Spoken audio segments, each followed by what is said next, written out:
They told her, "Tell them who you really are." Like truth was simple, like it wouldn't cost blood. But what if the life you buried is the only thing that can save someone now? And what if the people who broke you are wearing white coats instead of uniforms? Wilmington, North Carolina. Midnight in the ER. Fluorescent lights hum. Coffee tastes like metal. A father rocks a feverish child whispering prayers he doesn't believe in. A nurse moves through it all like a shadow. Hannah Reed. Faded scrubs. Quiet hands. Eyes that don't beg. Then a young trauma surgeon snaps loud enough to make the whole room flinch. And across the waiting area, a crippled Marine grips his wheelchair until his knuckles turn white. If you stay to the end, you'll see how courage looks when it's exhausted, and how justice sounds when it finally speaks. Don't blink, like the video and comment where you're watching from. Tiếp tục viết phần 2 của câu chuyện bằng tiếng Anh. Đảm bảo độ dài phù hợp với số từ đã tính toán trước đó. Giữ cho đoạn văn liền mạch và chuyển tiếp nhẹ từ phần trước. Một câu gọi nhạc hoặc nối mạch tạo cảm giác như cuộc trò chuyện tiếp tục, không bị rối rạc. Câu dẫn sang phần kế tiếp. Nội dung can đảm bảo tính liên kết hấp dẫn và đóng góp vào sự phát triển tổng thể của mạch truyền. Ngôn ngữ Việt bằng tiếng Anh Mỹ tuyệt đối, không dùng biểu tượng cảm xúc hoặc dầu ngoạc không cần thiết. Tuyệt đối không sử dụng dầu gạch ngang. Không nhá hàng báo trước phần tiếp theo, tránh các câu như What comes next? It would, sẽ. Không tổng kết đạo đức hay tuyên bố bài học. Không liệt kê kế hoạch tương lai. Không meta-commentary. Không emoji, không hashtag trừ khi nằm trong caption gốc được trích dẫn. Lưu ý các phần sau, giữ nguyên phong cách Việt. Đã suy nghĩ trong 18 giây. The Marine's knuckles stayed white on the rims of his chair, and Nurse Hannah Reed kept moving as if she had not heard a word. That was her talent. In a room built on noise, she learned how to become quiet enough that people talked through her instead of to her. Cape Atlantic Medical Center sat a few miles from the river, close enough that the air carried salt even inside the glass and steel. Wilmington slept in pockets, but the emergency department did not. It stayed awake on caffeine and adrenaline, on the thin thread of strangers trusting strangers with their bodies. The fluorescent lights never softened. They only buzzed steady and irritating like a warning you could not turn off. The waiting room looked like a cross-section of the city after midnight. A fisherman, with hands split from line work, pressed a towel to his forearm. A college kid held an ice pack against his cheekbone and tried not to cry in front of his girlfriend. An older woman in church shoes sat upright with her purse in her lap, breathing shallow eyes fixed on the clock as if time could be bargained with. A father paced with a toddler bundled in a blanket, whispering prayers into the child's hair, while the kid's hot little face shone with fever sweat. Every few minutes the front doors sighed open, letting in a rush of damp air headlights and the faint smell of exhaust. Behind triage, the ER staff ran on patterns. Gloved hands, clipboards, vitals, wristbands, the soft rip of tape, the snap of a blood pressure cuff releasing, the distant beep of monitors layered like a nervous song. Hannah Reed moved through all of it with a kind of practiced invisibility. She did not rush, and she did not slow. She slid past gurneys and chairs, as if she knew where every body would be before it shifted. Her bun was tight and simple. Her scrubs were clean, but faded the fabric worn smooth at the knees and pockets from years of use. A penlight sat clipped to her collar. Scissors lived in her pocket like a permanent extension of her hand. Most nurses left a signature in the room, a laugh, a perfume, a voice that the patients remembered. Hannah left nothing. She was the kind of nurse people described as competent right before they forgot her name. She stopped at the triage desk to glance at the board. The charge nurse, Marlene, had taped up a fresh sheet of paper with the night's staffing in black marker. 2 nurses had called out. One had a sick kid. One did not give a reason. The ER never asked too many questions. It only adjusted and kept going. Marlene's eyes flicked to Hannah. "You eat yet?" Marlene asked. Hannah shook her head. Marlene slid a protein bar across the counter without ceremony. Hannah tucked it into her pocket without looking at it, as if accepting food was an administrative task. In Bay 3, a man groaned and tried to sit up, then collapsed back down when pain caught him. Hannah leaned over him, adjusted his oxygen, and spoke in a voice soft enough that it did not compete with the room. "You are safe," she said. "Breathe slow. In through your nose, out through your mouth." The man's eyes searched her face, hungry for reassurance.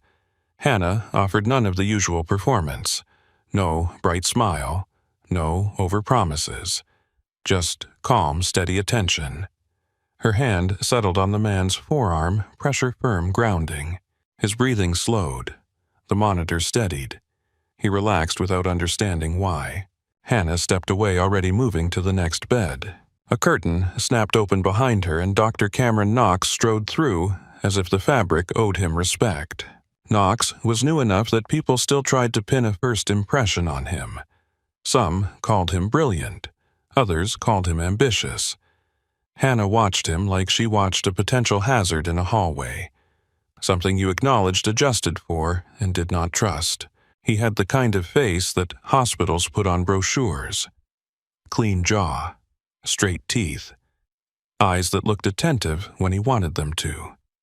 His white coat fit perfectly pressed seams, name embroidered as if the letters themselves were a credential. He moved fast not because the work required it, but because speed looked like confidence. A resident trailed behind him, carrying a tablet, eyes down, shoulders tight. Knox glanced at the board and made a sound under his breath. "We are still holding admitted patients in the ER," he said loud enough for anyone within 10 feet to hear. "This place is a mess." Marlene's mouth tightened. She did not answer. Knox's eyes landed on Hannah as if he had found something he could control. "Nurse Reed," he said. "Bed 6 needs pain meds. 50 milligrams tramadol, now." Hannah kept her eyes on the chart in her hands. Her voice was low, steady. "He has opioid sensitivity, and his blood pressure is borderline. 25 is safer to start." Knox stopped walking. The resident behind him nearly bumped into his shoulder. Knox's smile flickered. It did not vanish, but it thinned like paper stretched too far. "Are you deaf?" he asked. "Or do you just enjoy challenging me in public?" The waiting room quieted in the way crowds do when they sense conflict. Someone's laughter died mid-breath. A child's whining softened. A television muttered to itself in the corner. Hannah turned her head slightly, not to meet Knox's eyes, but to acknowledge that he existed. She held the chart at chest height, posture straight. Her hands stayed still. "The patient's vitals support a lower dose, doctor," she said. "I can titrate up." Knox stepped closer. Too close. The kind of distance that was not about medical care. His cologne cut through the antiseptic smell, sharp and expensive. "I am the trauma surgeon," he said. "You are the nurse. Your job is to do what I say when I say it." Hannah's gaze moved past him to the patient, to the monitor, to the world that mattered. "Understood, doctor," she said. Her tone held no apology and no resentment. It was flat, controlled, and that control made Knox angrier than any argument would have. He snatched the chart from her hand, glanced at it without reading, and shoved it back. "Just do it," he said. Hannah nodded once. Then she turned to the medication cart, adjusted the dose without hurry, and walked it back to the bedside. Knox stood for a moment like he expected her to crack, to protest, to give him the satisfaction of fear. When she did not, he pivoted away and stalked toward the trauma bay's coat flaring behind him. The resident followed, and Hannah caught the resident's eyes for half a second. The young doctor looked exhausted already, like someone who had signed up to learn medicine and discovered instead a culture. Hannah did not rescue the resident. She did not offer comfort. She simply returned to work. In the waiting area, the man in the wheelchair watched all of it. Corporal Mason Holt sat hunched under a hoodie that had seen too many nights on too many benches. A cap, pulled low, shadowed his eyes. His beard was thick, untrimmed, the kind of neglect that looked like choice, only if you had never been too tired to care. His left leg was wrapped in gauze and supported by an old brace that creaked when he shifted.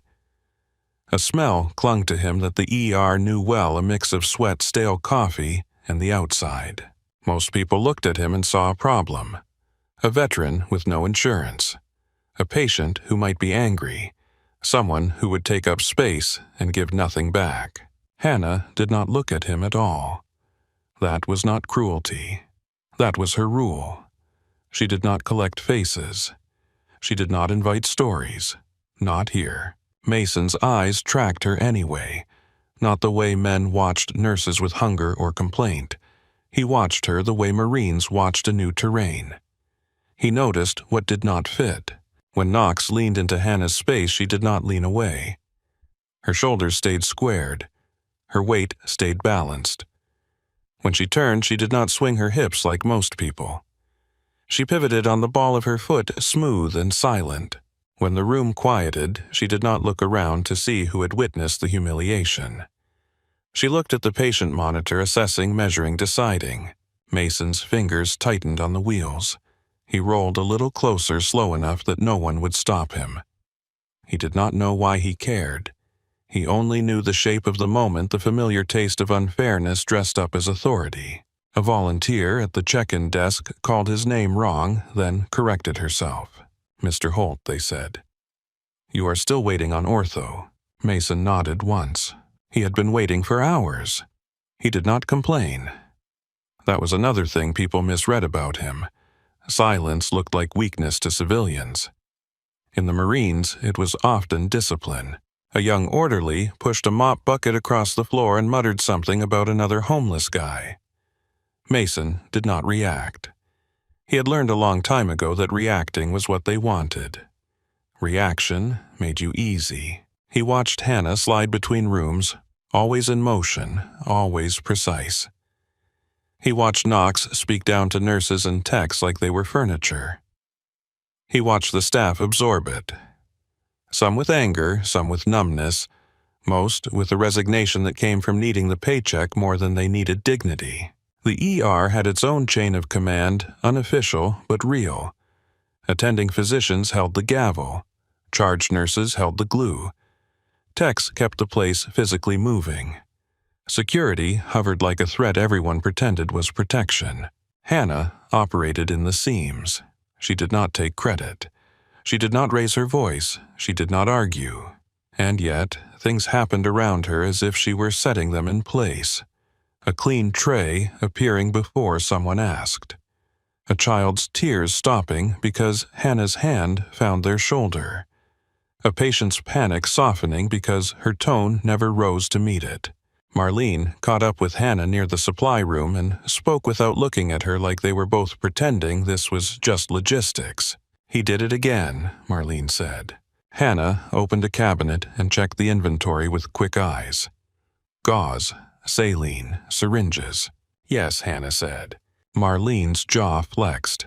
"I have filed complaints." HR smiles. Board smiles. They all smile at me like I'm a toddler, showing them a crayon drawing. Hannah's hand paused on a box of syringes. Her voice stayed even.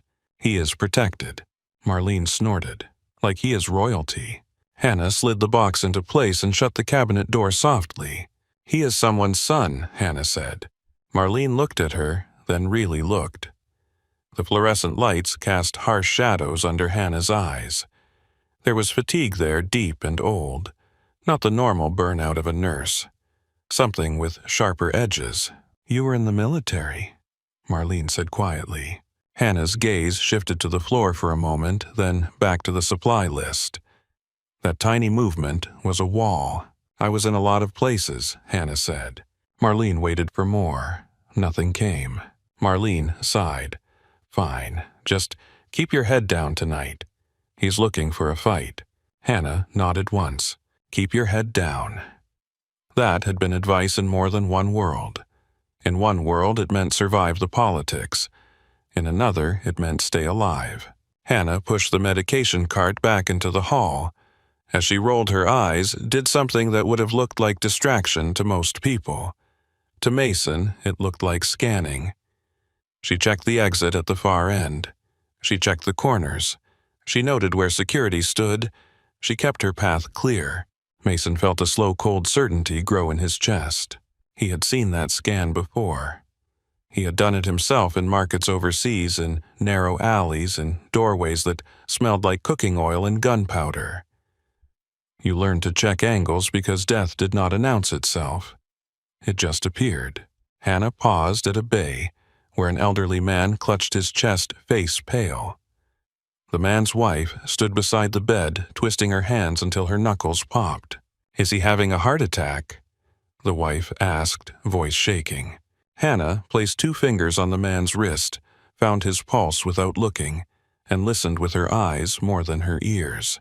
"We are getting an EKG," Hannah said. "We are drawing labs. We are watching him closely." "But is he going to die?" the wife asked, panic rising. Hannah's eyes softened just enough to be human.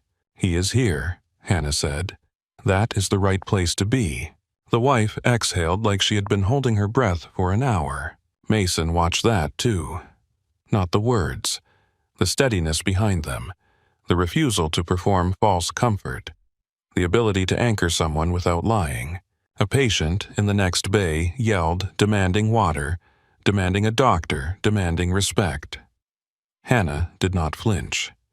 She waited for the patient's rage to run out of oxygen, then spoke quietly. "I can get you ice chips," she said. "I cannot change the fact that the doctor is in a trauma room.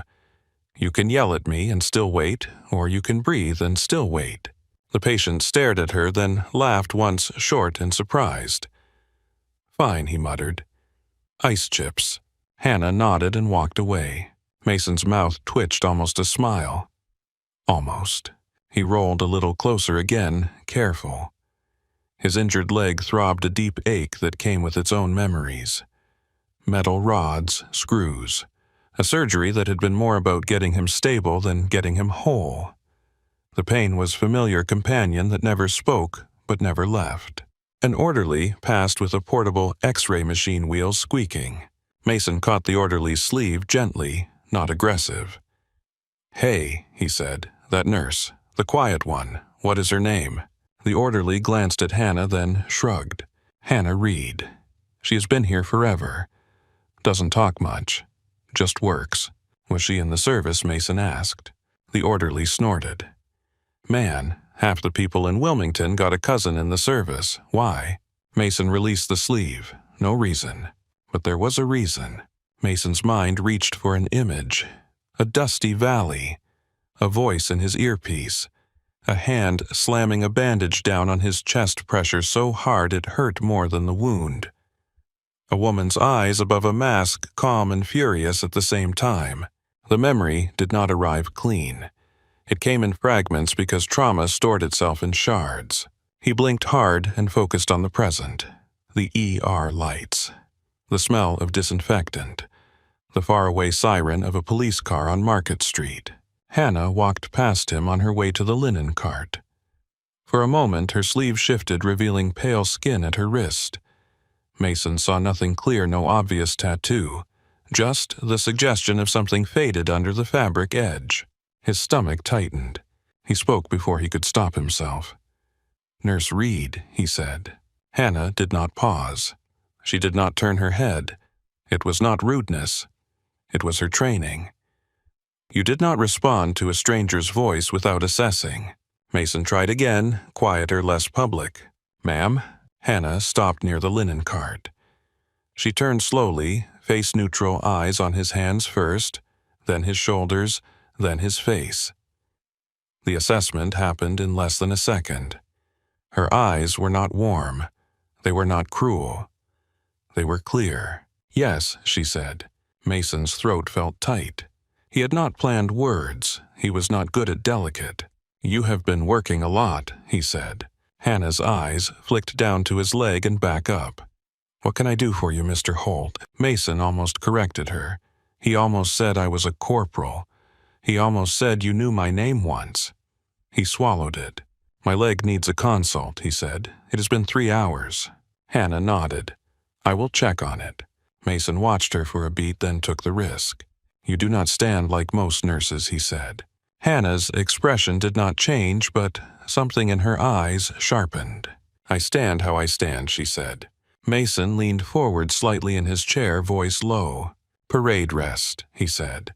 Hannah's hand tightened on the linen cart handle just once, then released. Her gaze slid past him to the waiting room as if the conversation had ended. "I will check on your consult," she repeated. Then she pushed the cart away. Mason sat back, breath shallow. He had seen the crack in the armor. He had felt it. Tiny, but real. At the far end of the hallway, Dr. Knox's voice rose again, sharp and theatrical. "If you are going to be useless, get out of my bay," Knox barked. A nurse answered in a voice that tried to stay professional, but shook anyway. "I am doing what you asked, doctor." Knox laughed, a short, cruel sound. "No, you are failing at what I asked. There is a difference." Mason watched Hannah react not with her face, but with her body. Her shoulders squared. Her steps changed. Faster now, more purposeful, like she was moving toward the contact. She turned the corner into the trauma area, and Mason lost sight of her behind curtains and bodies. The ER kept chewing through the night.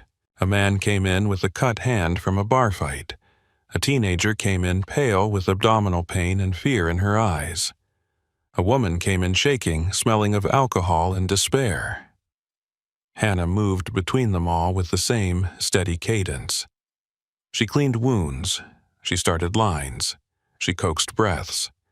She caught details others missed, the slight gray tinge that meant poor perfusion, the subtle confusion that meant hypoxia, the way a patient's eyes avoided light when something deeper was wrong.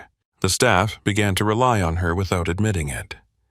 A tech called out for help with a combative patient, and Hannah was there, voice low, hands, open posture set at an angle that did not threaten. The patient's fists loosened. The tech's eyes widened as if Hannah had performed magic. It was not magic. It was control learned somewhere. The consequences were permanent. Near 1 a.m, a lull tried to settle in and failed. The phones kept ringing. The ambulance radio crackled. The waiting room stayed full. Marlene took a call at the desk and her face tightened. She covered the receiver and looked toward Hannah. "Heads up," she said. Hannah's gaze lifted. Marlene spoke quietly. "Knox's father is in the building." Hannah did not react. Most people would have. The chairman of the board did not show up at 1 a.m. unless something was wrong or someone wanted power displayed. Where Hannah asked. "Administration suite," Marlene said. He came in with 2 men in suits. Hannah nodded and returned to her patient's IV, as if the information meant nothing. But Mason, watching from the waiting area, saw the slight shift again. Hannah's attention widened, like she had just heard about an incoming threat. Knox's father. That explained the confidence. That explained the way complaints disappeared. That explained the smugness that lived under the younger man's charm. Mason rolled his chair closer to a wall and watched the hallway that led to the trauma bays. He did not know what he was waiting for. His body knew before his mind did. The same feeling you got when a patrol went too quiet, when the wind stopped, when the birds vanished. A paramedic pushed through the doors with a patient on a gurney, blood on the sheet, eyes wide. "Trauma," the paramedic shouted. The staff moved. Hannah appeared at the trauma bay entrance without anyone calling her, already pulling gloves on, already scanning the patient's chest rise and fall. Knox stepped in behind her, snapping orders, voice loud, a performance for the room. Mason felt his heart rate climb, not from fear, but from recognition. This was the arena where ego got people killed. He watched Hannah set up equipment with speed that never looked frantic. He watched her place instruments in reach, not in piles. He watched her set a path clear to the door, like she was preparing for more bodies. The ambulance radio crackled again, louder now, urgent. Incoming, a voice blared through the speaker. "Multi-vehicle collision on A95. Multiple critical. First unit is 2 minutes out." Marlene's head snapped up. She grabbed a clipboard and started calling names. Hannah's hands did not pause. Knox's chin lifted as if the announcement fed him. Mason's grip tightened on his wheels. The automatic doors at the entrance slid open with a rush of cold air, and the sound of sirens surged closer, filling the building like an approaching storm. Tiếp tục viết phần 3 với 2.500 từ. Đã suy nghĩ trong 23 giây. The sirens did not arrive as a single sound. They arrived in layers, one whale catching another, climbing over each other, until the whole front end of the hospital seemed to vibrate. The automatic doors slid open and closed on repeat, breathing in cold air and shouting paramedics breathing out fear.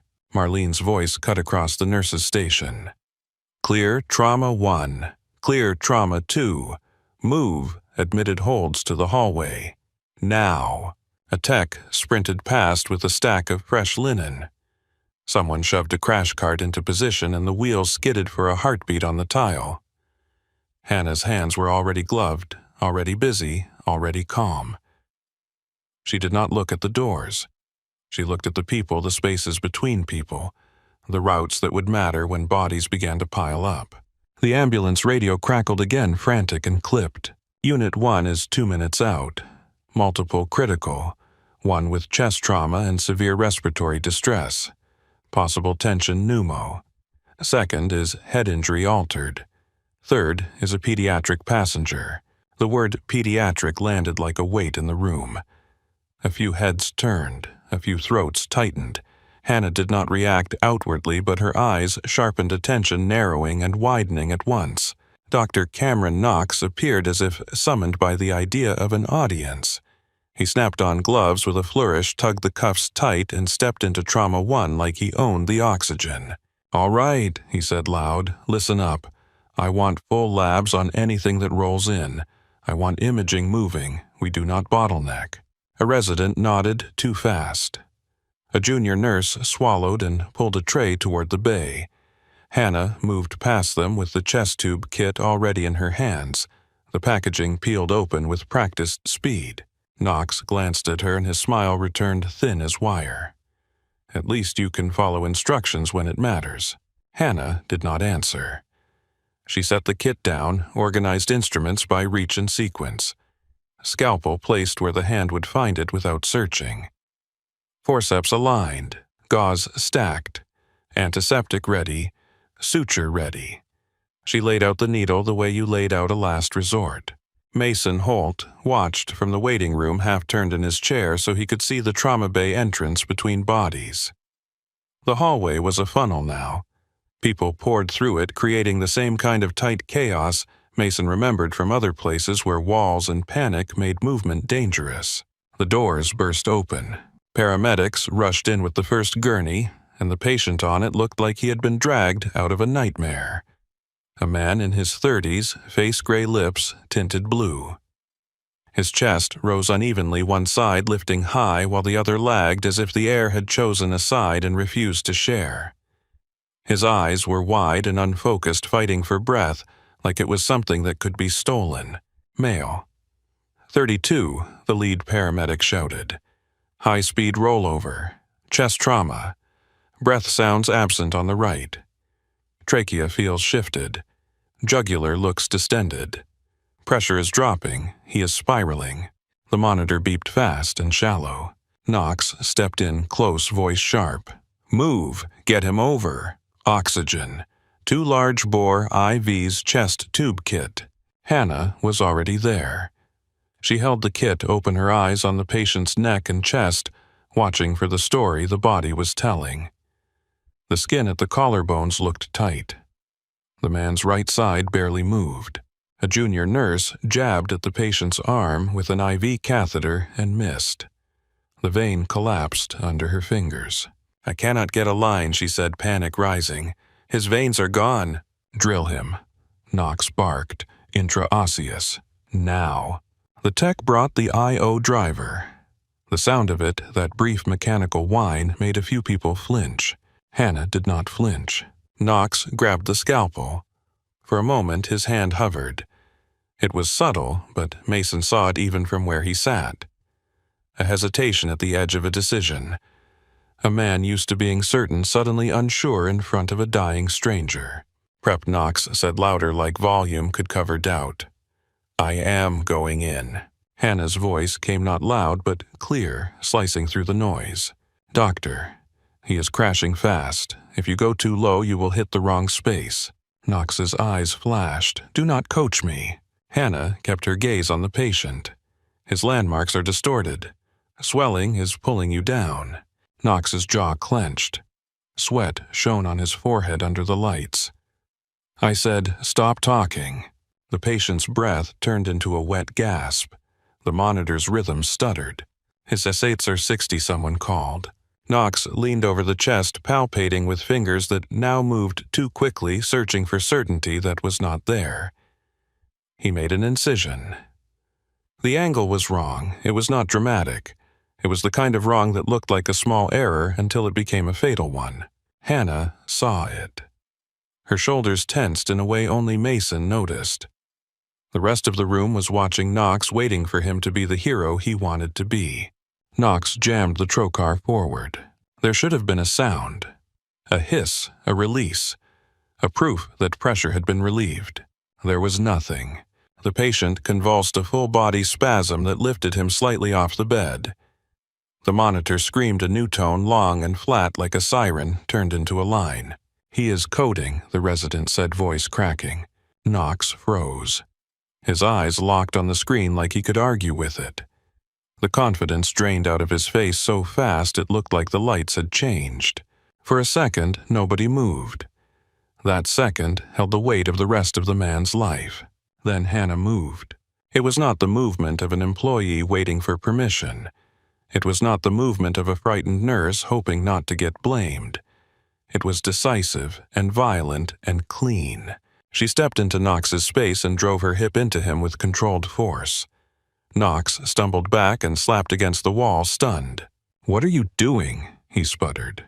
Hannah did not answer him. She reached for a needle with the same speed she reached for gauze. Her hand found the landmark by touch. Second intercostal space. Midclavicular line. The knowledge lived in muscle memory, not thought. She drove the needle in. The hiss came. It was a thin, urgent sound like a valve releasing the breath the body had been denied. The patient's chest rose more evenly. The monitor's scream softened into beeps, slow at first, then steadier. A respiratory therapist exhaled hard. The resident stared at Hannah as if she had performed a trick. Hannah's voice returned to the flat, calm everyone recognized, which somehow made what she had just done more unsettling. "Needle decompression successful," she said. "Set up for a new chest tube insertion. Higher." "I will guide." The junior nurse blinked. "You will guide me?" Hannah looked at her eyes clear. "Yes." "Hand steady. Breathe. Do not chase the panic." Knox pushed off the wall and straightened his coat, cheeks flushed with humiliation and rage. He looked at the patient, then at the staff, then back at Hannah. Everyone was staring, everyone. His eyes narrowed to slits. His voice dropped trembling. "Get out." Hannah turned toward him, still half over the patient. "Doctor, he needs the tube placed correctly. He will reaccumulate." Knox's volume snapped upward like a whip. I said, "Get out." He grabbed a metal tray and hurled it at the floor. The crash ricocheted through the ER, silencing even the waiting room. "You assaulted me," Knox shouted. "You practiced medicine without a license. You hijacked my patient. You are suspended. Get out of my trauma bay before I call security and have you dragged out." Hannah held his gaze for a moment.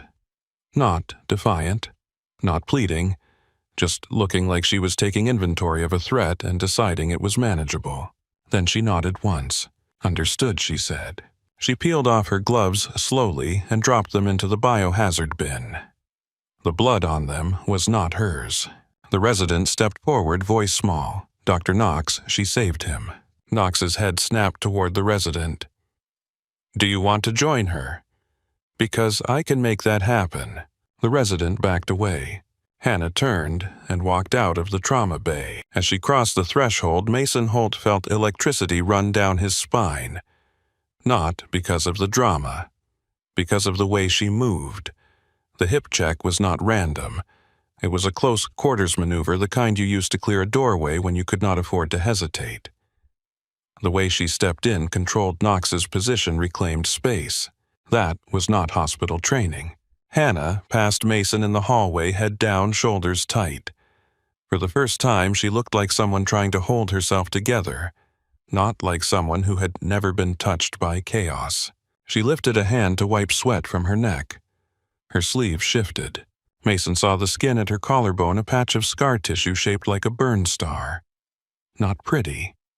Not accidental. Then he saw it. A faded trident ant wrapped in barbed wire inked on the inside of her wrist, peeking from under her watch band for half a second before the fabric slid back down. Mason's mouth went dry. His fingers clamped on his wheel rims. He knew that symbol. Not official. Not something you put on a bumper sticker. A mark shared among people who had been in a place you did not name out loud. His heart hammered against his ribs, and the ER noise blurred as memory tried to force itself into the present. Dust. Gunfire echoing between stone walls. A voice over the radio calling for help that never came. A medic's hands moving fast, calm, brutal. Eyes above a mask steady in a world that would not be. He rolled his chair forward, ignoring the pain that shot up his leg. "Nurse Reed," he called. Hannah did not stop. "Ma'am," he tried again, voice breaking around the word. She kept walking toward the exit, one hand reaching for her coat at the rack, like she had already decided that leaving was safer than explaining. Behind Mason, Knox stormed out of the trauma bay, still riding the adrenaline of his own failure, twisting it into anger so he could keep standing. "And do not bother coming back." Knox yelled after her. "I will make sure you never work in this state again. You are a liability, a nobody." Mason's vision narrowed. Something ancient and furious woke up in him, the part that hated bullies and hated the way power hid behind rules. His bad leg screamed as he pushed himself up from the wheelchair. The brace creaked. His hands trembled, not from weakness, but from the force it took to stand through pain. For a heartbeat he wavered. Then he locked his knee, squared his shoulders, and stepped forward into the center of the ER. He was not a patient anymore. He was a Marine who had learned how to take a room with his voice. "Hey," Mason roared. The sound hit the space like a concussion. Conversations died. Heads turned. A monitor beep seemed to pause. Knox stopped mid-stride, startled as if he had forgotten that other people could make noise too. "This is a hospital," Knox said, trying to regain control. "Sir, sit down." Mason's eyes did not blink. "I said shut your mouth," Mason barked. He pointed at Knox's finger, trembling with rage, and something softer underneath it. "You called her a nobody," Mason said. "You said she practiced without a license." Knox scoffed, crossing his arms. "She did. She assaulted me." Mason turned his head and looked at Hannah by the doors. She had stopped. Her face was pale. Her eyes were wide in a way Mason did not expect from someone who had moved like a weapon. She shook her head once, barely. Not her lips shaped without sound. Mason looked back at Knox and felt his throat tighten. He reached into his pocket and pulled out a challenge coin. Heavy bronze, worn smooth at the edges from years of being carried. He held it up so the lights caught it. "Do you know what this is?" Dr. Mason said. Knox's eyes flicked to it with contempt. "A trinket." Mason's voice lowered, but it carried farther than a shout. "This is a unit coin," he said. 2nd Battalion, 7th Marines. A few people in the waiting room shifted, recognizing the cadence, if not the details. Mason's gaze moved back to Hannah. "I was there," he said. 10 years ago. We were pinned in a valley you could not find on a map. No air, no evac. 20 wounded. We were bleeding out in the dirt and the dark." Knox's expression tightened. "This is not relevant." Mason ignored him. "We had a corpsman," Mason said, eyes fixed on Hannah. "Or we thought we did. She was attached and her name was never spoken. Everything was redacted, classified." Hannah's throat moved. She whispered, barely audible, "Mason, stop." Mason's voice cracked. "She kept me alive for 6 hours with a sucking chest wound. She ran through mortar fire to drag my lieutenant back when he was hit. She cut, she stitched, she fought, she did not leave anyone behind. We called her Saint because we did not know what else to call someone like that. The ER was silent in the way a room gets when people stop breathing together. Marlene stood at the nurse's station, hand over her mouth. The resident's eyes were glassy. Knox shook his head slowly, disbelief trying to become a shield. "That is ridiculous," he said. "She is a nurse. If she was some hero, why is she here emptying bedpans?" Hannah's eyes shut for a moment like a man taking a hit. Mason felt tears burn without permission. He hated them. He let them fall anyway. "You do not get to judge her," he said. "You do not get to stand over her and pretend you know what competence looks like." Knox's mouth twisted. "You are delusional, and she is lying." A new voice entered the ER deep and controlled the kind of voice that did not ask for space because it expected to receive it. "She is not lying." Every head turned toward the entrance. Two men in dark suits stood just inside the doors, scanning the room with quiet alertness. Between them walked an older man with silver hair and a cane. His suit was immaculate. His posture was upright. His eyes were the color of cold steel. People recognized him the way you recognized power before you remembered the name. Senator Malcolm Wainwright. To a few veterans in the room, too. Mason, to something deep in Hannah that she had tried to bury, he was not a senator first. He was a general. Wainwright's gaze landed on Hannah, and the sternness softened into something almost human. "We have been looking for you," he said, voice gentle but firm. "Commander Reed."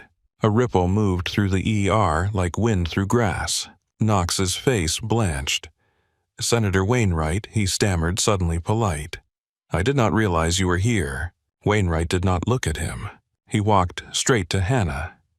He stopped close enough that only she could hear him if he lowered his voice, but he did not lower it. "You disappeared after discharge," he said. "You did not come to the ceremony." Hannah looked down at the floor. Her shoulders were tight the way they got when someone tried to put a hand on a wound. "I did not do it for medals," she said, voice quiet. "I know," Wainwright replied. He turned his head slightly and finally acknowledged Knox, but not with respect. "You just threatened to fire a woman who saved a life," Wainwright said. "In front of witnesses." Knox forced a laugh that did not reach his eyes. "She assaulted me and performed a procedure outside her scope. This is a liability issue." Mason's hands gripped his coin so hard it hurt. Wainwright's gaze sharpened. "You are very concerned with liability," he said. "Then you should be concerned with your own." Knox's jaw tightened. "Sir, I am a board-certified trauma surgeon. I know what I am doing." Hannah's head lifted. Her eyes were cold, now controlled. "You panicked," she said. Knox snapped toward her. "Excuse me." Hannah's voice stayed low, but it carried because the room was still listening. "Your tremor started when his oxygen dropped below 80, she said. "You fixated on tube placement and ignored the physiology. You missed the pleural space." He coded. Knox's face went red. "How dare you?" Mason spoke, voice rough. "She is right. I watched you freeze." Knox's eyes flicked to Mason with disgust. "You are a patient. This is not your place." Mason's laugh was humorless. "That is the problem. You think place matters more than truth." Wainwright's gaze shifted to Marlene, to the resident, to the staff who had witnessed everything. He took it all in like a commander reading a battlefield. "Where is the chairman?" Wainwright asked, voice calm. Marlene swallowed. "Mr. Knox is in administration," she said, eyes darting to the hall. "His father, he is in the building." As if summoned, the rhythmic tap of dress shoes echoed from the corridor. The sound was expensive. It was unhurried. Charles Knox entered the ER with two administrators behind him, faces tight with alarm. He was a man who wore power like a tailored coat, gray at the temples, eyes calculating, jaw set like a verdict. His gaze swept the scene and landed on his son first.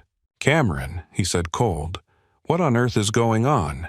Knox immediately straightened, relief flashing across his face like he had been handed a shield. "Dad," Knox said. "This nurse assaulted me. She hijacked my patient. This vagrant is threatening me. I want her terminated." Charles Knox's eyes moved from his son to Hannah, and for the first time he looked at her as a person rather than staff. Then his gaze landed on Senator Wainwright. Senator Charles said, tone smoothing, "I did not realize you were in the building." Wainwright's smile was thin. "I am here now," he said. "And you are going to want to hear what I have to say somewhere private." Charles Knox's eyes narrowed. "I do not take orders in my hospital." Wainwright's voice did not rise. It did not need to. "You will," he said, "if you want to keep this hospital from becoming a national story by dawn." Charles Knox hesitated, calculating the way businessmen did when they sensed a risk they could not fully measure. His eyes returned to Hannah. She stood with her back straight, hands relaxed at her sides, not in the posture of a subordinate begging for mercy, but in the posture of someone who had been trained never to fold. Charles Knox's jaw tightened. "My office," he said sharply. "Cameron, you come with me. Nurse Reed, you as well." Hannah's eyes flicked to Mason. "He comes," she said. Charles Knox's lip curled. "This is not a shelter." "He is my witness," Hannah said. Her voice was different now, still quiet, but edged. Command without volume. Charles Knox stared at her, surprised by the steel. "And if he does not come," Hannah continued, "I walk out." Then the senator speaks to the press. The administrators behind Charles shifted uncomfortably. Charles Knox's eyes hardened. "Fine," he said. "Bring him." Mason lowered himself back into his chair, breath tight. The adrenaline was draining and pain rushed in to replace it, hot and immediate. He hated showing weakness, so he kept his face neutral. Hannah moved to his side without asking and put a hand on the wheelchair handle. Not to push yet, just to steady. Her fingers were firm. "Thank you, Mason," said voice low. Hannah did not look at him. "Do not thank me," she said. Charles Knox turned and strode toward the elevators, the group following. As they moved, the ER slowly resumed breathing. The beeping returned to normal volume. Someone coughed. A phone rang. A child started crying again. But the atmosphere had changed. Eyes followed Hannah. Whispered questions rose and died. In Trauma 1, the patient who had coded breathed now, chest rising steady under a fresh dressing. A tech adjusted an IV line and glanced toward the hallway, shaken. Marlene caught Hannah's eye for half a second as she passed. There was fear there, but also something else. Relief, maybe. Or awe. Hannah's face remained controlled, but her throat worked once like she was swallowing something bitter. Mason rolled beside her, feeling the weight of the moment settle on his shoulders. They reached the elevator bank. The doors opened with a chime that sounded too cheerful for what was happening. Charles Knox stepped in first. Knox followed, expression tight, eyes burning. Wainwright entered last, cane tapping once on the metal threshold. He looked at Hannah, then at Mason, then at the others. The doors slid shut. The elevator began to rise. And in the ER below, an unattended phone on the nurse's station started to ring again, its screen lighting up with a call from Human Resources. "Tiếp tục viết phần 4 với 2.500 từ. Đã suy nghĩ trong 17 giây. The elevator's soft music tried to pretend this was a normal ride to administration. Nobody listened. Charles Knox stood near the panel with his hands clasped behind his back, posture straight, eyes fixed on the doors as if he could will them to open faster. Cameron Knox hovered a half step behind him, jaw clenched, white coat still streaked with the stress of the trauma bay. Senator Malcolm Wainwright leaned on his cane with the ease of a man who had spent a lifetime waiting out storms. Mason Holt sat in his wheelchair close to the wall, shoulders tight, bad leg throbbing in a steady pulse. Hannah Reed stood beside him, one hand resting lightly on the chair handle, not to push, but to anchor. The elevator rose. The air felt thinner with each floor. Cameron's voice cut the silence, first pitched low but sharp. "This is insane. You cannot let a nurse manhandle me in my own department." Charles did not look at him. "You will stop talking," he said, not as a request. Cameron's eyes flicked to Hannah. She could have killed that patient. Hannah's face, stayed neutral. Her gaze did not drift to Cameron.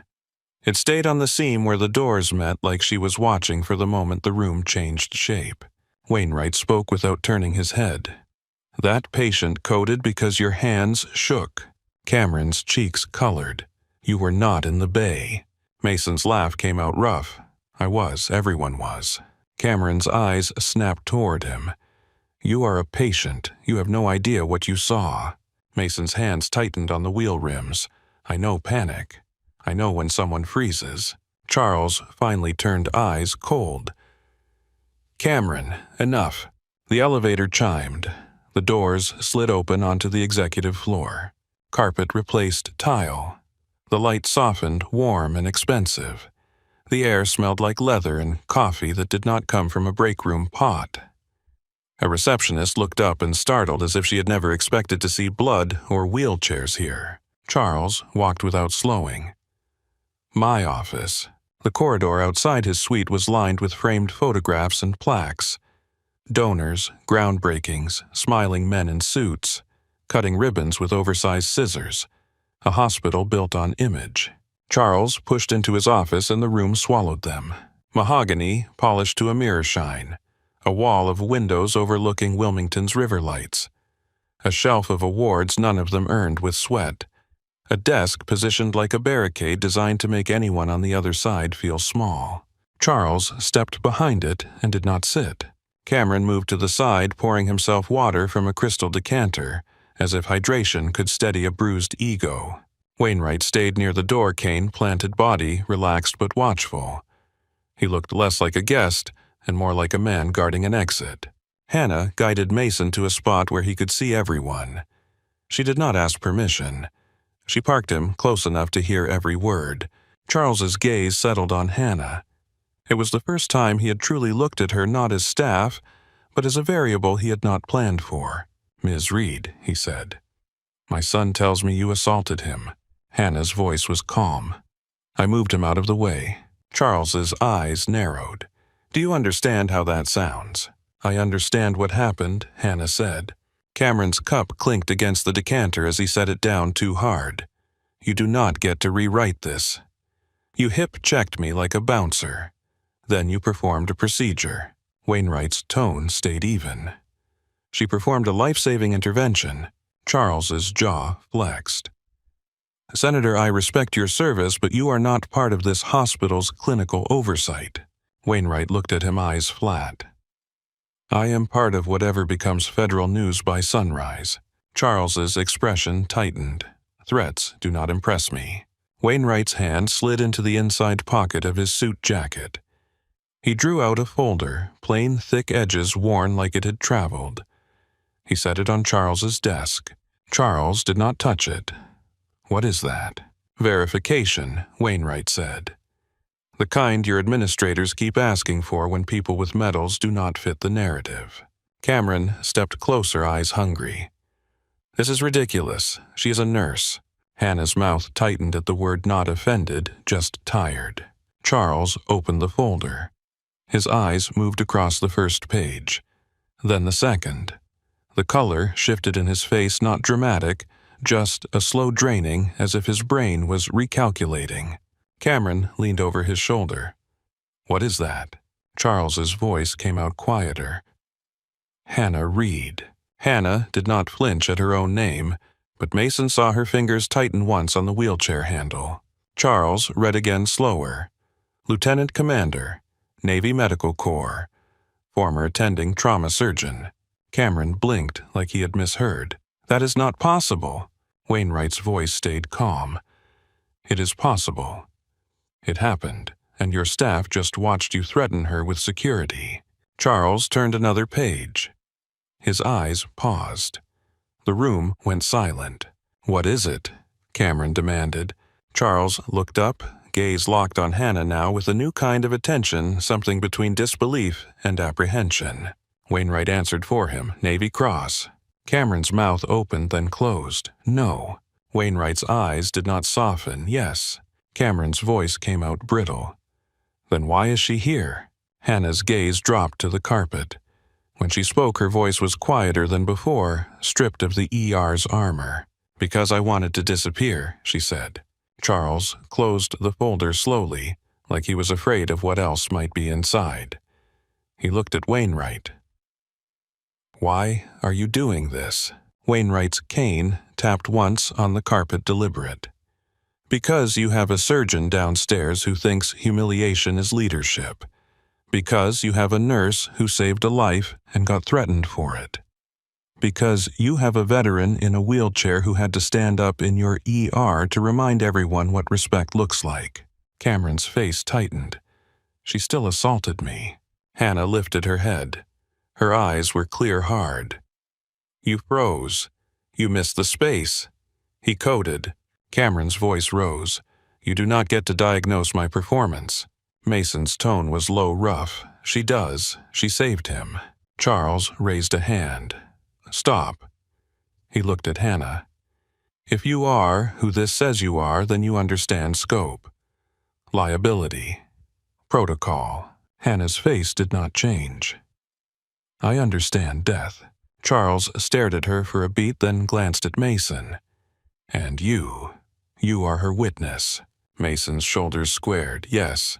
Charles exhaled through his nose, thinking. "This ends here," he said. "You will return to your shift. We will review the incident. Cameron, you will take leave." Cameron snapped his head around. "What?" Charles's gaze sharpened. "You heard me." Cameron's hands balled into fists.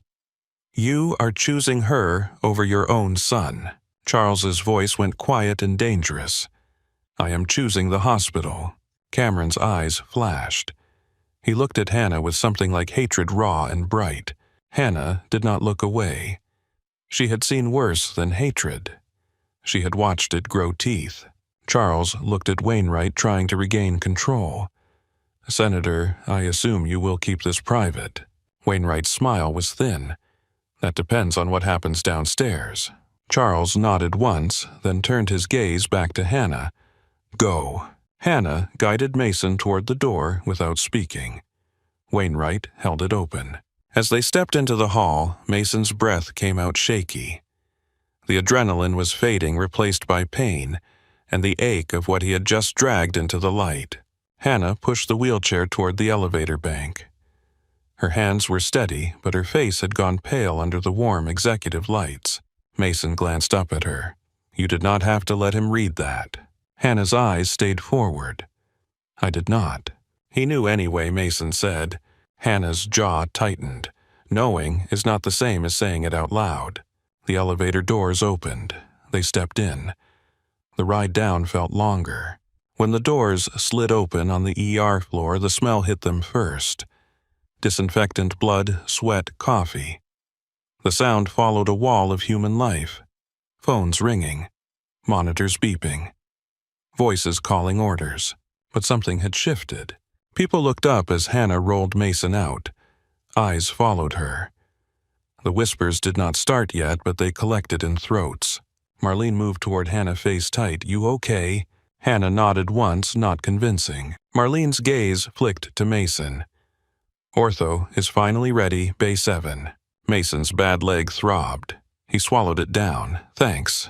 Hannah started to push him toward Bay 7. Marlene fell into step beside them. "Cameron is going to make this worse," Marlene murmured. Hannah's eyes stayed on the corridor ahead. "He already has." Marlene hesitated, then asked quietly, "Commander." Hannah's hands tightened on the chair handles. "Do not." Marlene nodded, lips pressed together. In Bay 7, an orthopedic resident examined Mason's leg, ordered imaging, talked about hardware and possible infection. Mason listened with half an ear. His attention kept drifting to the hallway where Hannah moved. She returned to work like nothing had happened, which was its own kind of violence. She started IVs. She changed dressings. She calmed patients. She spoke to doctors with professional brevity. The ER absorbed her back into its machinery.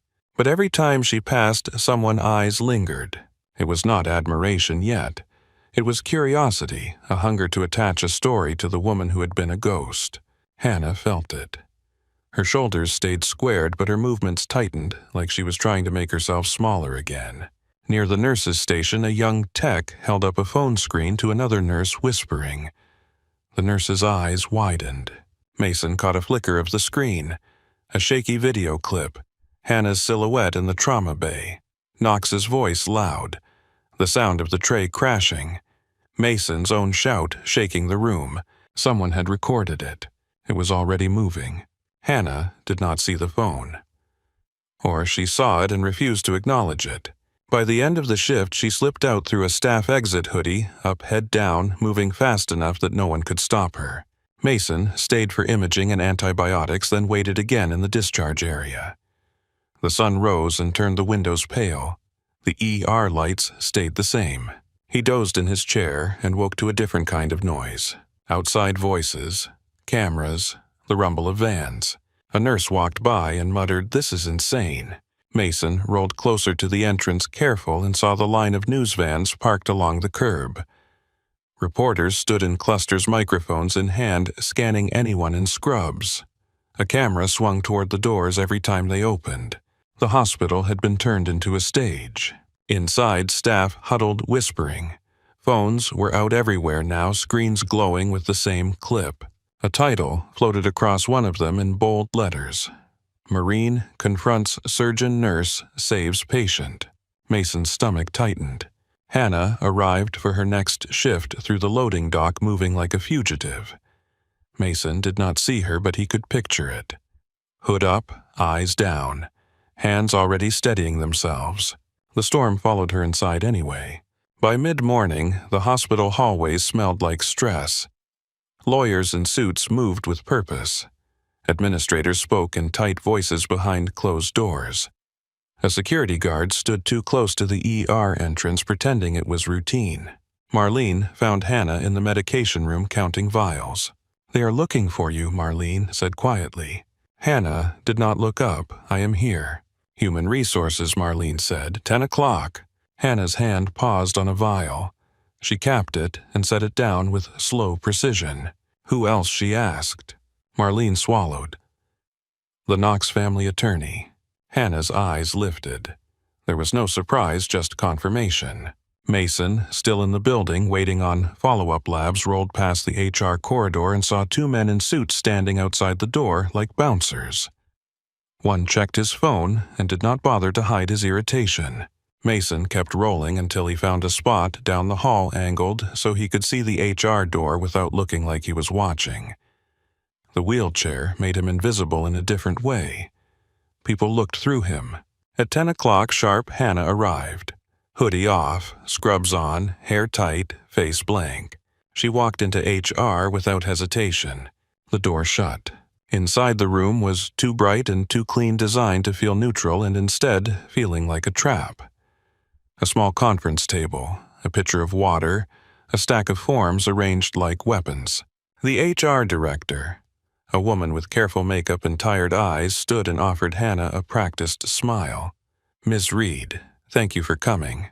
Hannah did not sit. "You called me." The smile tightened. "This is a sensitive situation." A man in a sharp gray suit rose from the far side of the table. His hair was dark, his tie perfect, his expression warm enough to disarm and cold enough to bite. "Miles Crow," he said, "counsel for the Knox family." Hannah's eyes did not flicker. "I know who you are." Crow's smile grew. "Then we can skip introductions." He slid a sheet of paper across the table. It was thick, expensive paper with legal language that looked like fog. "The hospital is prepared to offer a settlement," Crow said. $200,000. In exchange, you resign immediately, sign this agreement, and issue a statement clarifying that the incident in the trauma bay was a misunderstanding. Hannah glanced at the paper without touching it. "You want me to lie?" Crow's tone stayed pleasant. "We want stability." The HR director cleared her throat. "There has been significant public attention."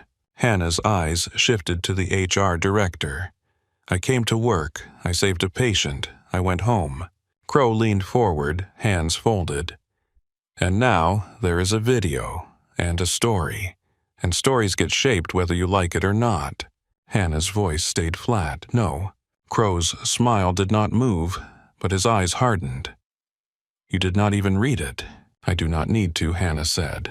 Crow exhaled as if disappointed. That is unfortunate. He reached into his briefcase and pulled out a second page, slid it forward with the first precise. Hannah's gaze stayed on his face. What is that? Crow's voice lowered. A reminder. The HR director shifted uncomfortably.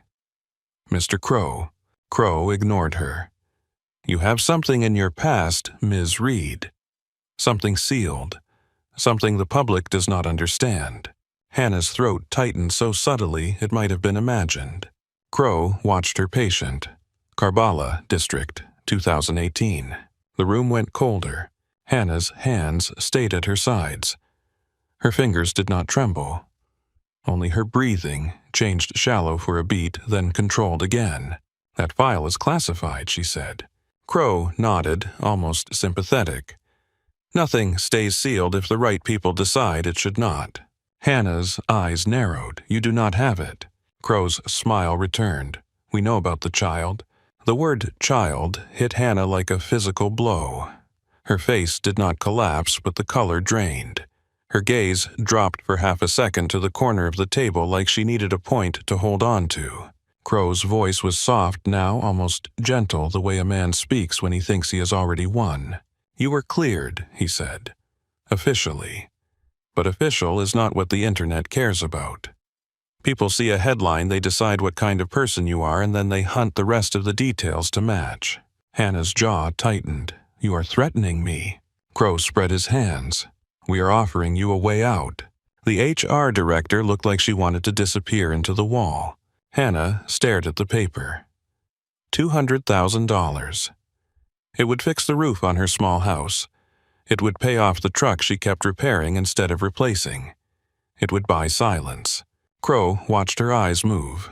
He knew exactly where the math lived. If you refuse, he said, voice still calm, the story shifts. A hero nurse becomes a controversy. A decorated veteran becomes a liability. The hospital cannot afford that narrative. Hannah's voice came out quiet. That child died. Crow nodded once, satisfied that the hook was in, and the world loves a villain. Hannah's gaze lifted to his. Do you? Crow did not blink. I love protecting my client. Hannah's breath came slow through her nose. For a moment, the HR room faded, and something else pressed into memory with heat and dust. A market crowded with bodies. The smell of spices and sweat and diesel.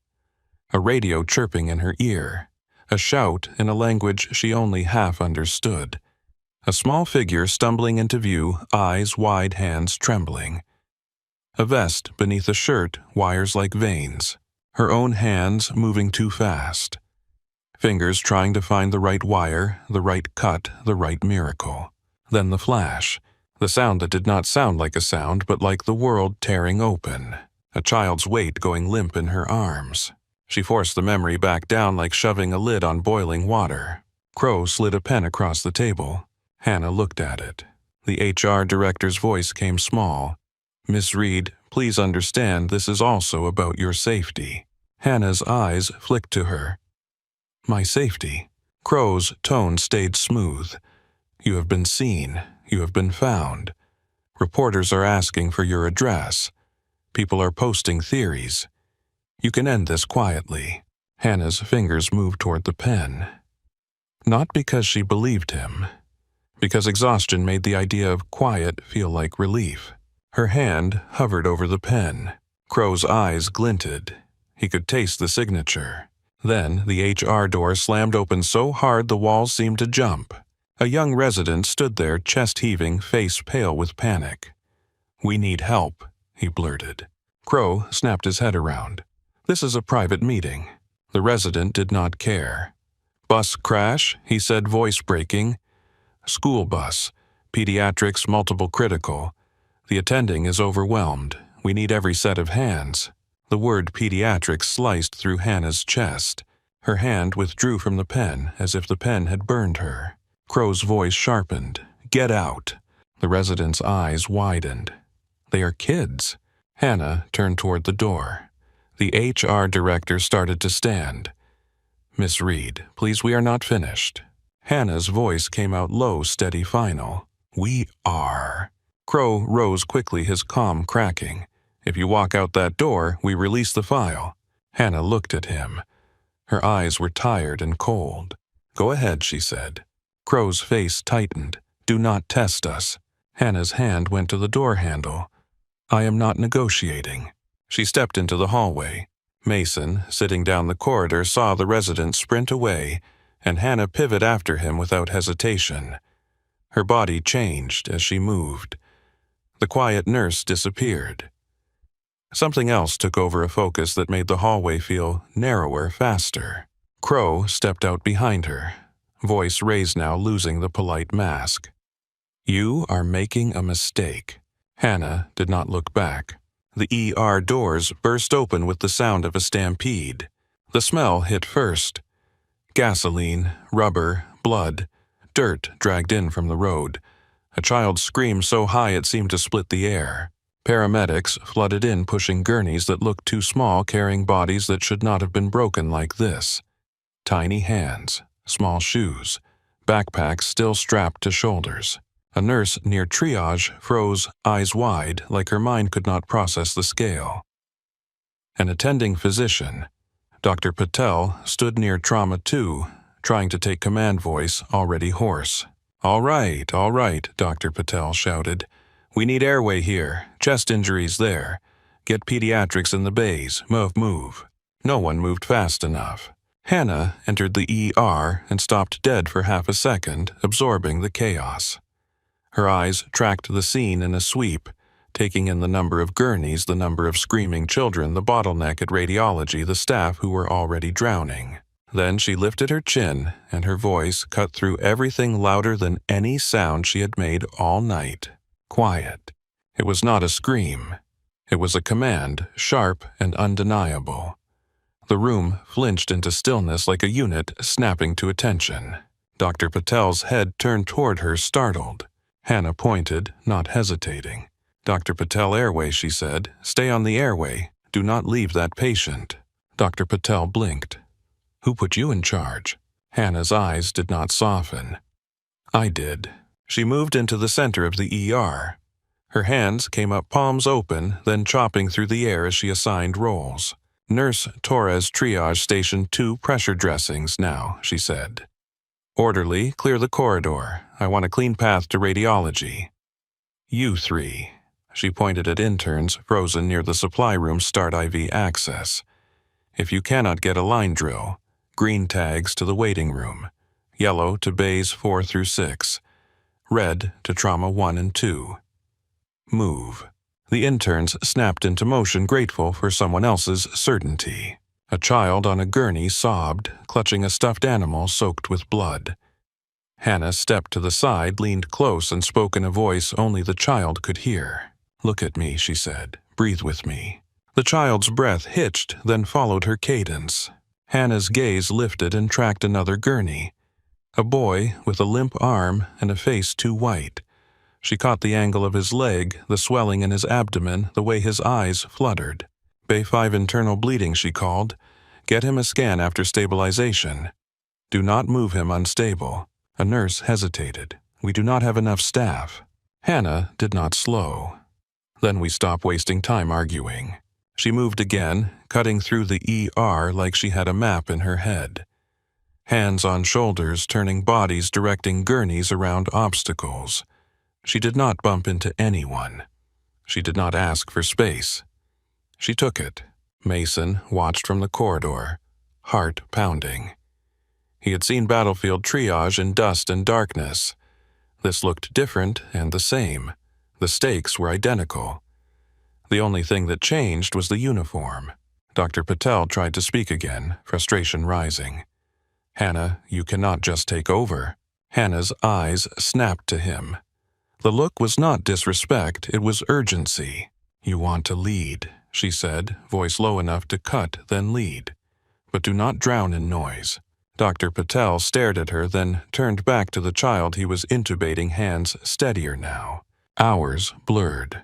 Hannah moved from bed to bed, reading injuries like a language. She caught a missed head bleed on a girl who kept trying to sleep. She reset a compound fracture with a clean efficiency that made a resident gape. She directed a nurse through a chest seal, her voice calm exact. There was blood on her forearms, sweat at her hairline, a streak of grime on her cheek. She did not notice any of it. From above, behind the glass of the observation corridor, Charles Knox stood watching the ER he owned become a storm. He had come down looking for an update from Crow, and instead found Hannah Reed holding the whole place together with command and competence. Crow stood beside him, phone pressed to his ear, voice low, irritated. He watched Hannah the way a man watches a problem, refusing to behave. "I can send it now," Crow murmured. "One push. It will bury her. The board will have no choice." Charles's eyes stayed on the scene below, on Hannah's hands. On the way, the staff looked at her now, not with fear, but with trust. Something flickered in Charles's face, a brief tightening around the eyes that might have been shame. Then Cameron's face flashed in his mind, red with humiliation, and Charles's expression hardened again. "Do it," Charles said quietly. Crow's smile returned. He tapped his screen. Down in the ER, the immediate wave of casualties finally began to stabilize. Children were wrapped in blankets, oxygen masks fogging with breath. Parents arrived in clusters, faces torn with terror, searching for names. Hannah leaned against the counter for one brief second, exhaling hands still moving even at rest, fingers twitching, like they were reluctant to stop working. Mason rolled up beside her shoulders, slumped with fatigue. He had handed out water, held doors, steadied gurneys, done what he could from a chair. "You did good," he said softly. Hannah's mouth twitched. "They are alive," she said. "That is all." Mason watched her eyes. There was no pride in them, only a hollow relief, the kind that came after surviving something that should not exist. Hannah untied her mask and let it hang around her neck. Her gaze drifted toward the waiting room television. A breaking news banner slid across the screen. Mason saw Hannah's face on it.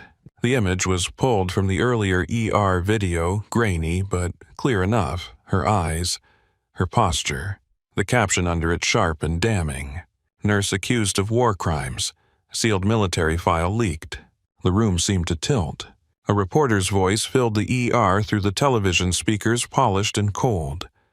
Words like alleged, civilian casualties, child. People turned. Mothers who had just watched Hannah save their kids stared at her as if seeing a stranger. A woman clutched her daughter tighter. Her voice came out small, shaken. "Is that true?" Hannah's breath caught. Her hands went still for the first time in hours. A man in the waiting room shouted, "Get her away from the kids." Another voice, louder, panicked, "Did you kill a baby?" Mason's chair scraped the tile as he spun toward the crowd. Rage surged up his throat. "That is a lie," he shouted. But fear moved faster than truth. Faces changed in real-time, gratitude evaporating into suspicion. Hannah stepped back, eyes wide, and for a moment she looked like someone trapped in a different memory, one with dust and smoke. Her voice came out raw. It was not like that. The crowd did not care about nuance. Not in this room. Not with children and blood. Security guards began to move, drawn by noise, and panic hands hovering near radios. Hannah turned and ran. Tiếp tục viết phần 5 với 2.500 từ. Đã suy nghĩ trong 20 giây. Hannah's shoes slapped the tile in a frantic rhythm louder than any siren. She cut through the corridor that led to the ambulance bay, past supply carts and stunned staff who did not know whether to stop her or step aside. A security guard called her name once, then hesitated, unsure if he was chasing a threat or a victim. Behind her, the ER swelled with noise again. Not clinical noise, human noise. A mother's fear turning sharp. A man's anger finding an easy target. Phones lifted higher, little glowing rectangles turning a woman into a headline in real time. Mason wheeled hard toward the doors, muscles in his arms burning as he shoved past a cluster of people. Someone reached for his chair handle, and he slapped the hand away without looking. "Move," he snarled. "Move." A guard stepped into his path. "Sir, you need to calm down." Mason's eyes were bright with rage. "She just saved your kids." The guard glanced back toward the waiting room television where the banner crawled across Hannah's face like a scar. His jaw worked as if he was trying to decide which authority mattered more, his training or the crowd. Mason leaned forward in his chair. "Let me through." The guard did not move fast enough. Mason spun past him and burst into the ambulance bay. The air outside was cooler and smelled like rain on asphalt. The bay was lit by harsh sodium lamps that turned skin the color of bruises. An ambulance idled with its back doors open, stretcher tracks stained with dried blood. A paramedic tossed a pair of gloves into a bin and rubbed his eyes like he was trying to erase the day. Hannah was at the far end, near the brick wall pressed against it, as if the building could hold her upright. Her hoodie was half on one arm, caught fabric twisted at her shoulder. Her chest rose too fast. Her face had gone gray. Then her legs gave out. She slid down the wall and hit the pavement with a quiet thud, knees, drawn-up arms wrapped around them. For a moment, she looked small, like the ghost everyone had thought she was. Then her hands began to shake and the illusion shattered. Her fingers flexed and curled as if they remembered wire and blood and heat. Mason rolled toward her and stopped close enough to speak without the cameras catching it close enough to be a shield. "Hannah," he said, voice low. She did not look up. Her eyes were fixed on a point in the air that was not here.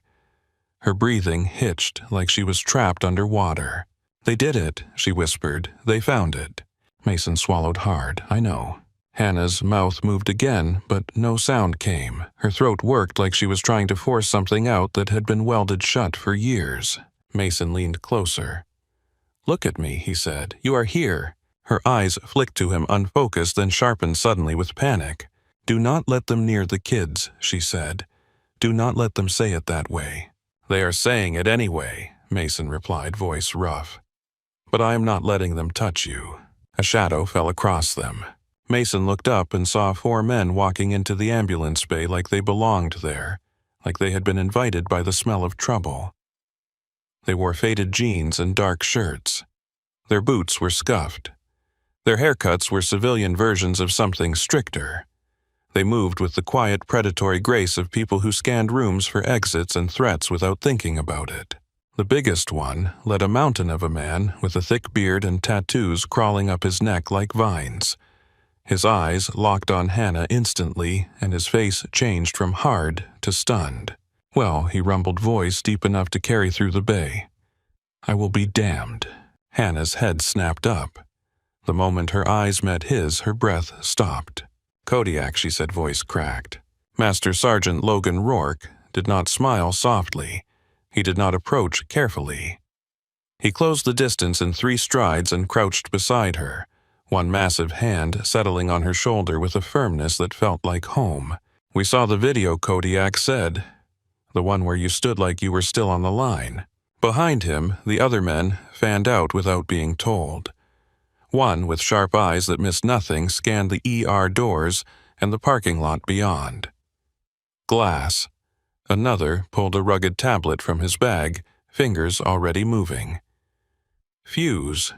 The third leaner moved closer to Hannah with a medic's instinct, eyes on her breathing, on the color of her lips. Dr. Park. Mason stared at them, disbelief turning into relief so strong it made his throat burn. Kodiak's eyes flicked to Mason. He took in the wheelchair, the brace, the scars, and nodded once. "You were the one," Kodiak said. "You stood up for her." Mason's voice came out hoarse. "Yeah." Kodiak's jaw tightened. "Then you are with us." Hannah tried to speak, but her voice failed. Her eyes darted toward the ER doors where security and reporters were beginning to cluster, drawn by commotion.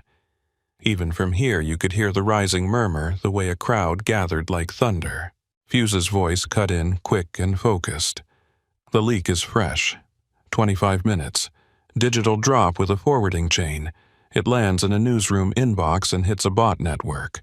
Kodiak did not look away from Hannah. Source. Fuse's fingers tapped, then stopped. Crow. Crow and Associates, timestamp matches. They pushed it from a workstation with a VPN that is trying too hard. Mason's hands clenched on his wheel rims. Crow is the Knox family lawyer. Kodiak's eyes narrowed. Where's Knox? Mason jerked his chin upward toward the upper floors. Chairman's suite. Doc Park crouched closer to Hannah, voice calmer than the chaos deserved. Breathe with me, Hannah. In, hold, out. Hannah's breath caught, then matched his cadence. Her eyes stayed wide, but the shaking in her hands eased a fraction. Kodiak's voice softened for one beat. Saint, look at me. Hannah's gaze locked onto his. The nickname hit her like a memory she had tried to erase. I cannot do this, she whispered. Not again. Kodiak's face hardened not at her, but at the world that had done this to her. You are not doing it alone. Glass leaned in, voice low. Press is moving toward the bay. We need distance.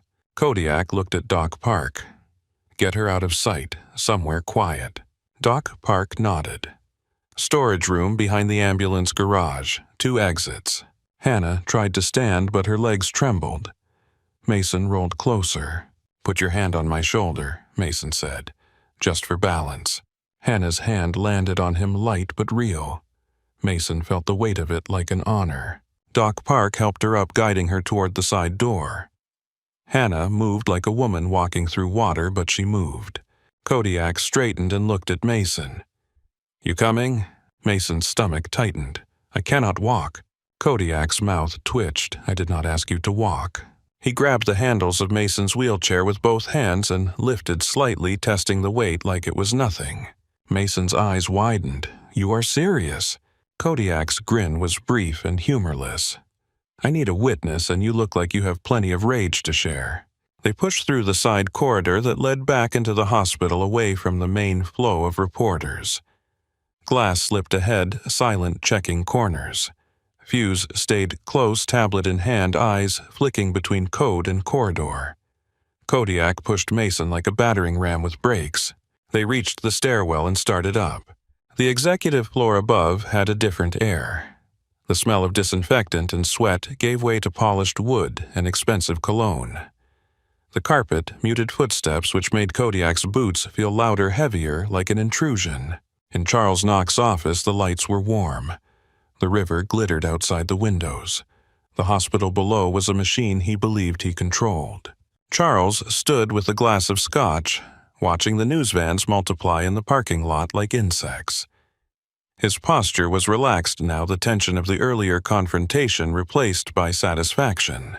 Miles Crow sat on the leather sofa, phone in hand, scrolling through social media. His smile was easy again. Trending, Crow said, pleased. They are calling her the Angel of Death. People are eating it up. Cameron Knox hovered near the desk, restless. He had returned from leave too quickly, unable to stay away from the aftermath. His face looked drawn, his eyes darting. This is classified, Cameron said. Is that even legal? Crow waved a hand. Anonymous drops happen every day. Charles took a sip of scotch. Perception matters, he said. Truth is for courtroom dramas. Cameron's voice lowered. She saved that patient. Charles's eyes snapped toward him. You will stop thinking with your feelings. That nurse humiliated you in front of staff. In front of a senator. If she stays, you lose control of your department. If she goes, this hospital returns to normal. Cameron swallowed, not convinced. What if the senator pushes back? Crow's smile sharpened. He will not. He has a career. He will not tie himself to a controversy if he can avoid it. Charles turned back to the window. The board will demand action within hours. We will terminate her for cause. We will release a statement. We will praise her service while separating the hospital from her actions. Clean and simple. Crow nodded. And the lawsuit exposure from the trauma bay disappears because her credibility is ashes. Charles's lips curled as heavily. The knock on the door was not a knock. It was the sound of wood splintering. The heavy oak doors did not open. They broke inward with a crack that sounded like a gunshot in a carpeted world. The lock mechanism shattered, and metal bits skittered across the floor. Charles jerked back Scotch sloshing. Crow stood abruptly, face tightening. "What the hell?" Cameron sputtered. In the doorway stood a giant of a man with a beard like a Viking and eyes like stone. He was pushing a wheelchair with a furious Marine in it. Two other men flanked him, one leaning casually against the broken frame like this was a routine visit, the other with a tablet in hand, face focused. Crow's voice rose with indignation. "This is private property. I will have you arrested for breaking and entering." Kodiak ignored him and walked straight into the room as if the walls had already moved out of his way. He rolled Mason to the center, then stepped closer to Charles Knox until the chairman's polished confidence had nowhere to go. Charles reached for his desk phone. Glass spoke from the doorway, quiet. "Do not bother." Charles froze. "Who are you?" Kodiak's voice was low, almost gentle, which made it worse. "You have 10 seconds to tell me why you decided to ruin a good woman's life." Crow straightened his tie, trying to reclaim control with fabric. "You cannot threaten my client." Kodiak's eyes did not move to him. They stayed locked on Charles. Charles lifted his chin. "She is a liability. She killed a child." Mason's voice exploded from the wheelchair, raw with fury. "She tried to save a child." Charles blinked, startled by the force. "You do not know what you are talking about." Mason leaned forward, hands clenched. That kid was rigged. A vest under his shirt. She covered him and tried to cut the wires. It detonated. She took shrapnel for a kid who was already dead. You do not get to use that to bury her. Cameron's face drained. He looked at Mason, then at his father. "Is that true?" Charles's gaze flicked away for a fraction. That fraction told Cameron everything. Crow stepped in quickly, voice slick. "The report states civilian casualties. That is all the public needs to know." Kodiak finally turned his head toward Crow. The room felt colder under that look. "You are the lawyer," Kodiak said. Crow lifted his chin. "I am, and I know the law. You cannot touch me." Kodiak's mouth twitched, not a smile. "I am not going to touch you." Crow's eyes narrowed. "Then get out." A new voice entered the room, calm and precise. "No." Senator Malcolm Wainwright stepped into the doorway, cane tapping once on the broken wood. Behind him were 4 agents in windbreakers with letters that made Charles Knox's face go pale. FBI, NCIS. Crow's confidence faltered for the first time. "Senator, this is highly irregular." Wainwright held up a clear evidence bag. Inside it was a small USB drive. This, Wainwright said, is the result of a trace on the leak of classified information.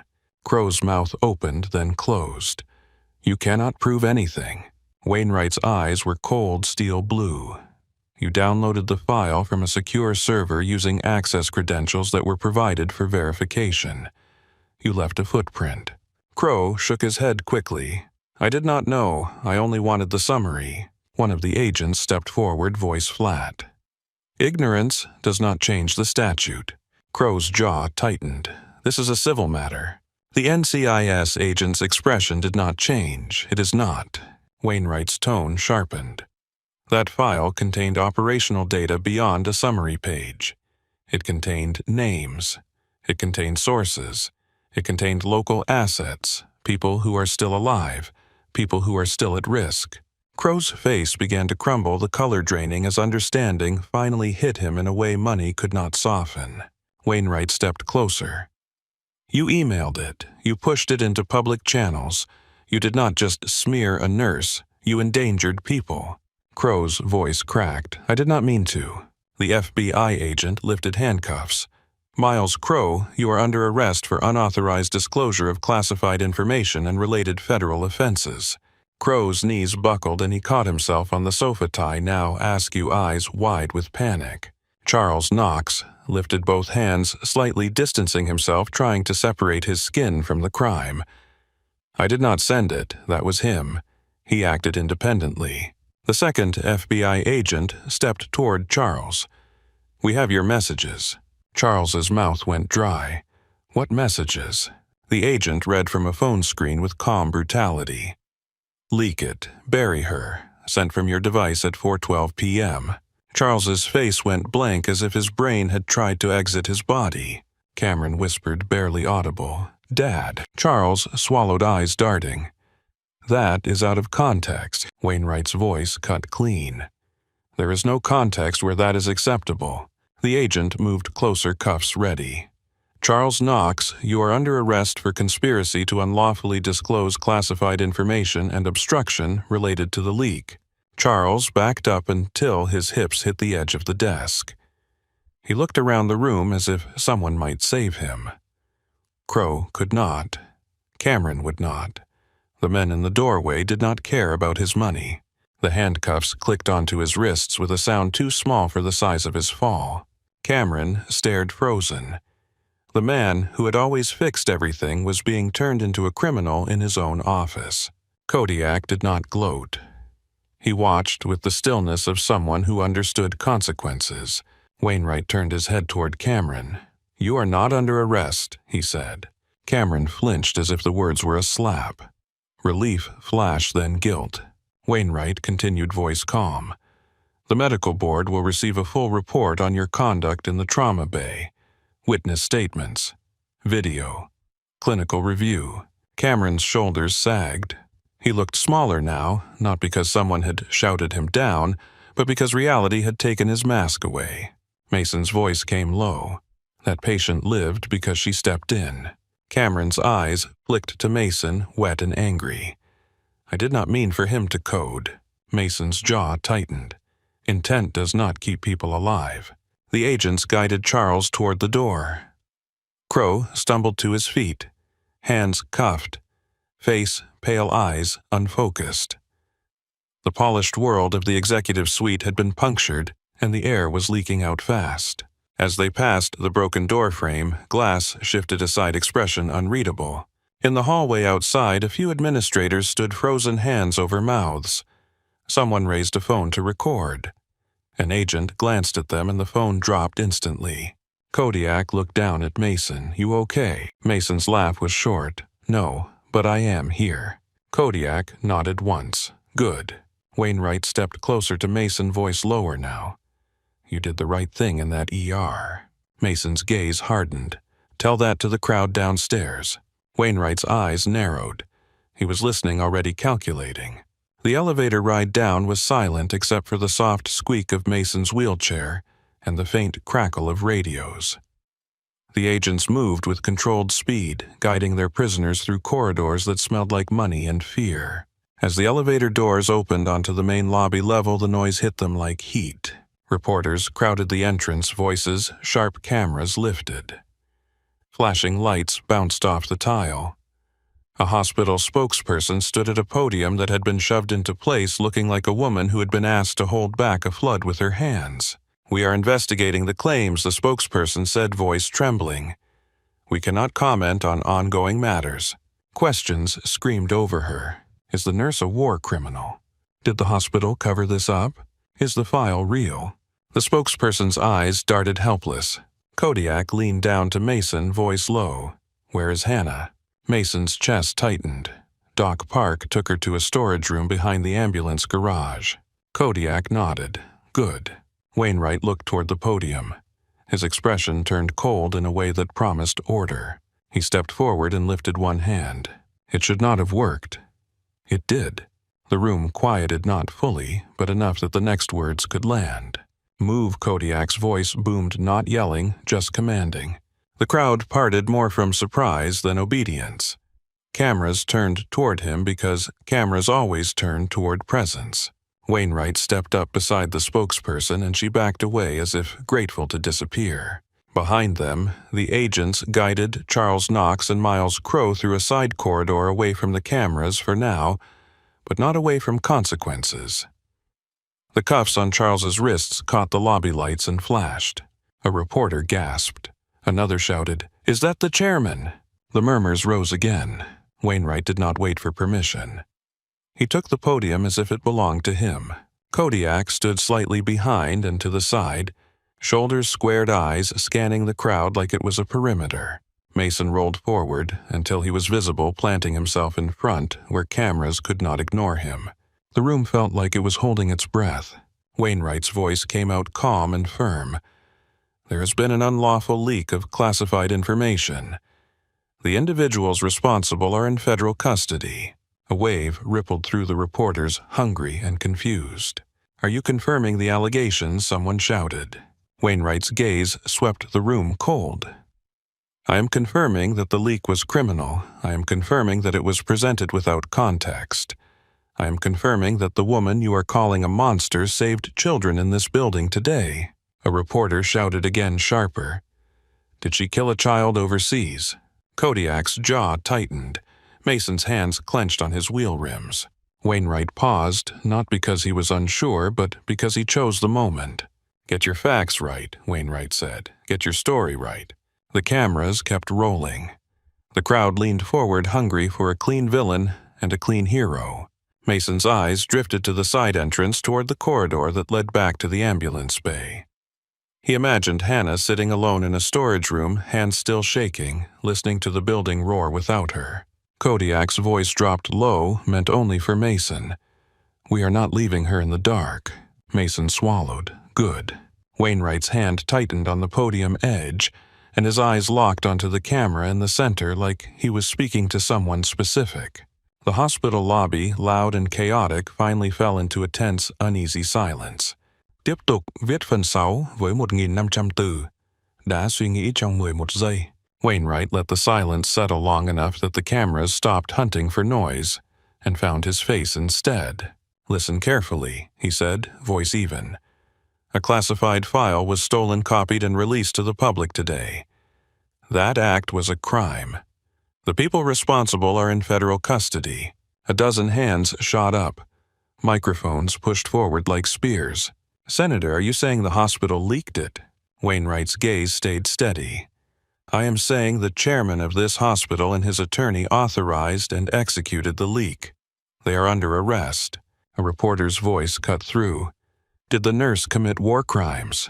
Kodiak's shoulders shifted, a restrained storm. Mason felt the question hit his ribs like a shove. Wainwright's eyes narrowed. "No."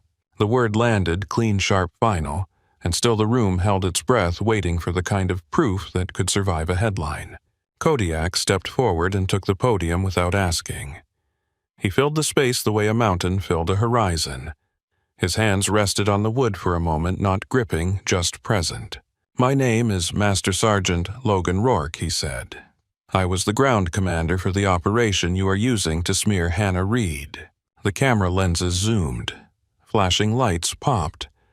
Kodiak did not blink. "The target was a bomb maker," he continued. "He used civilians as cover. He used his own kid as a weapon." A murmur rolled through the lobby, disbelief mixed with the ugly fascination of tragedy. Kodiak's voice stayed level, but something raw lived under it. "When we breached, we saw the vest. Wires under a shirt that should have had a school logo. A child shaking so hard his knees knocked." Mason's throat tightened. He could see it too, not as a story, but as a smell. A sound, a flash of heat. "Everyone in that room moved on instinct," Kodiak said. "Some instincts are to survive. Hannah's instinct was to save." A reporter shouted, "So what happened?" Kodiak turned his head slightly, eyes hard. She ran toward the kid. The lobby felt like it tilted. Somebody in the back whispered a curse under their breath. "She got her hands on the vest," Kodiak said. "She tried to cut the wires. She shielded him with her own body because she thought for 1 second she could buy time." The vest detonated. Mason saw Hannah's face in his mind, not in scrubs, but behind a mask, in dust eyes, furious at fate. The blast through her, Kodiak continued. Shrapnel went into her neck. She woke up screaming later, not because of pain, but because she could not save him. And she carried that failure like a sentence for years. Kodiak leaned closer to the microphone's voice dropping. Today, she saved children in this hospital, while men in suits used that old wound to destroy her. Wainwright stepped back to the podium and placed a hand on Kodiak's shoulder for a beat, then faced the cameras again. "The file you were given is incomplete and out of context," Wainwright said. "The leak included sensitive details that put lives at risk. That is why federal agencies are involved. The people who leaked it will be prosecuted." Questions erupted again, louder now, frantic. Where is Hannah Reed? Is she still employed? Will the hospital apologize? Wainwright's gaze swept the lobby. The priority right now is her safety, and the safety of patients. This hospital will cooperate fully with the investigation. Mason rolled back from the press line, the roar of voices chasing his chair as he moved toward the side corridor. Kodiak fell into step beside him, boots heavy on tile. Glass moved ahead, clearing space without touching anyone. Fuse stayed close, eyes flicking to his tablet, then up to the ceiling corners, always tracking. They cut through a service hallway and pushed through a door that smelled like rain and diesel. Behind the ambulance garage, a storage room sat tucked between stacked crates and spare oxygen tanks. Doc Park stood near the door, arms crossed, watching the approach like a guard dog that did not bark unless it had to. "She is inside," Doc Park said. Kodiak's voice softened. "How is she?" Doc Park's eyes tightened, holding barely. Mason wheeled in first. Hannah sat on an overturned crate, hoodie pulled tight around her shoulders. Her hands were in her lap, fingers interlaced so hard her knuckles looked pale. Her eyes were fixed on the concrete floor, as if it held the only truth she trusted. When she heard the wheelchair, she lifted her head. Her face was blank, but her eyes were wreckage. "Did they arrest them?" she asked. Mason swallowed. "Yes." Hannah exhaled, but the breath did not look like relief. It looked like exhaustion. Kodiak stepped closer, careful now. "They told the truth," he said.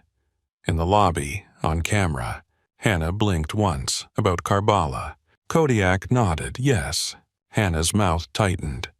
And the crowd. Wainwright's voice came from the doorway.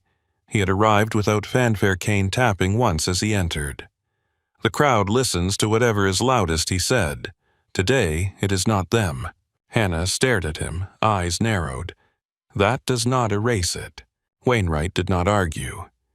He stepped closer and set a folder on a crate beside her, not pushing it into her hands. "No," he said, "but it changes what they can do to you." Hannah's gaze dropped to the folder and then back up. "What is this?"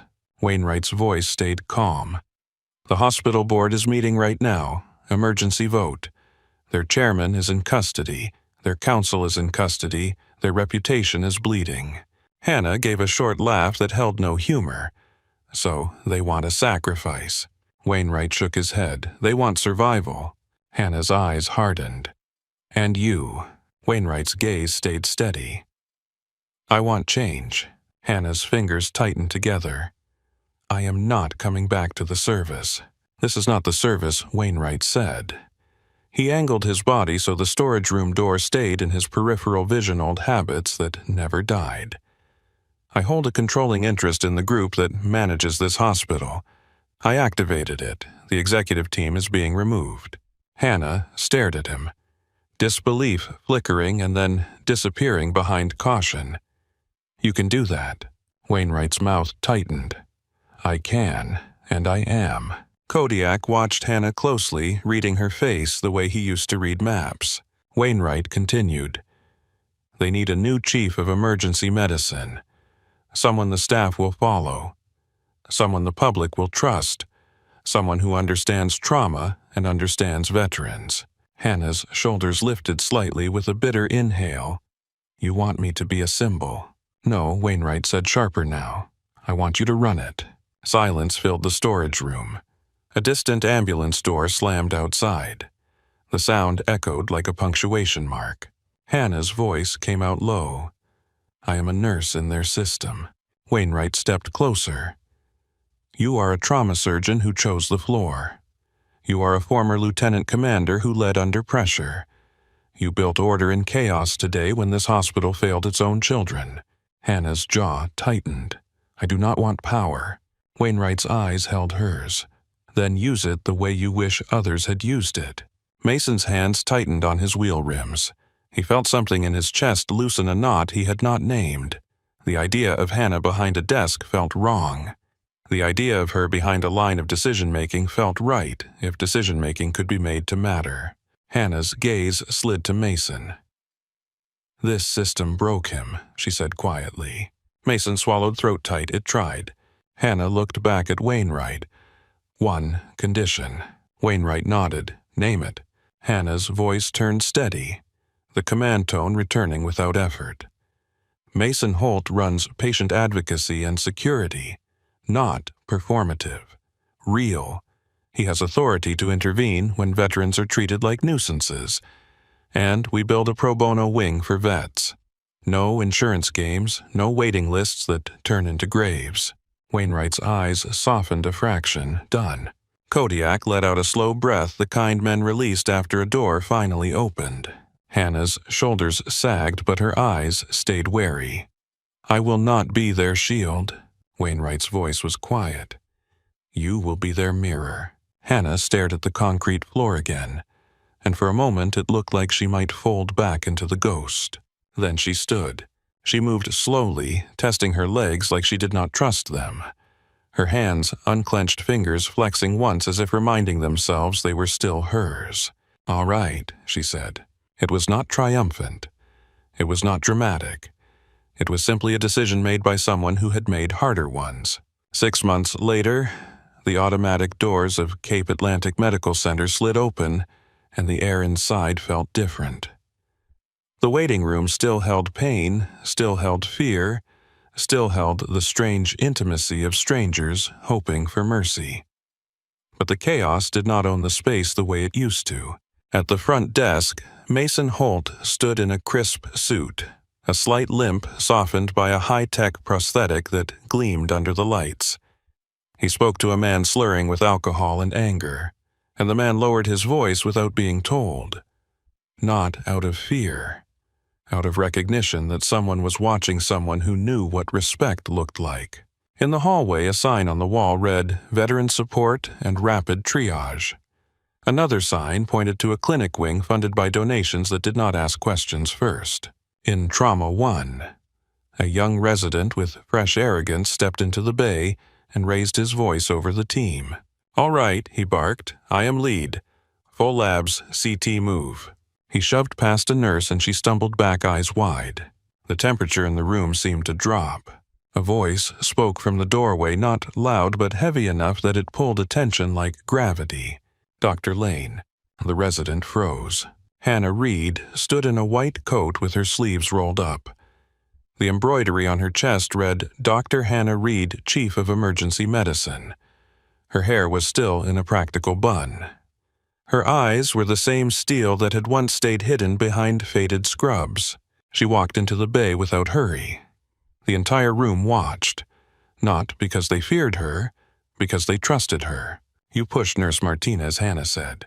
The resident swallowed. Chief, I was trying to take control. Hannah's gaze did not waver.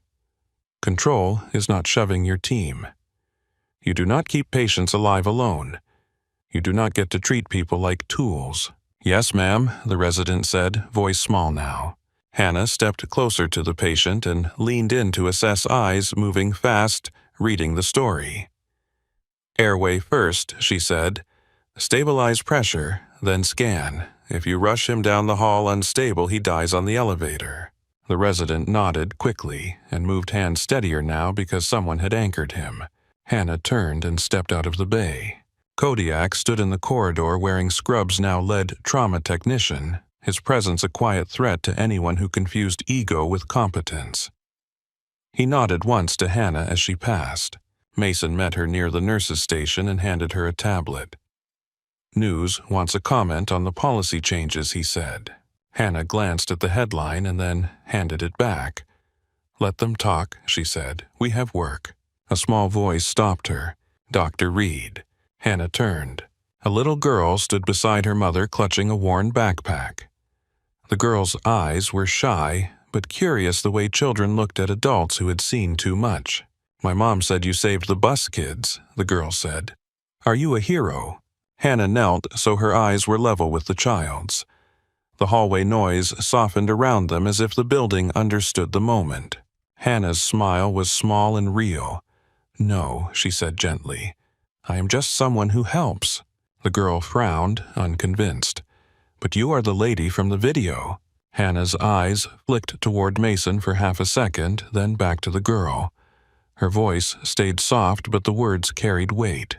"Sometimes people only see you when you are forced into the light," she said. "And sometimes you have to let them." The girl nodded, as if she did not fully understand, but she felt the truth anyway.